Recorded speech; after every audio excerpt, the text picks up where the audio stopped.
Noong ika-15 taon ng paghahari ni Tiberio, habang si Poncio Pilato'y gobernador ng Judea, si Herodes ang puno sa Galilea, sina Anas at Caifás sa mga punong pari.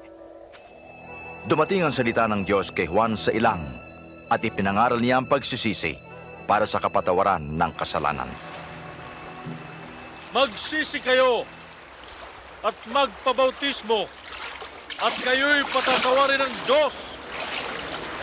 Nasusulat sa aklat ni Propeta Isaias, may isang sumisigaw sa ilang, tuwirin ninyo ang daraanan ng Panginoon. Tuwirin ninyo ang kanyang daan, tatambakan ang bawat lambak, titibagin ang bawat burol at bundok.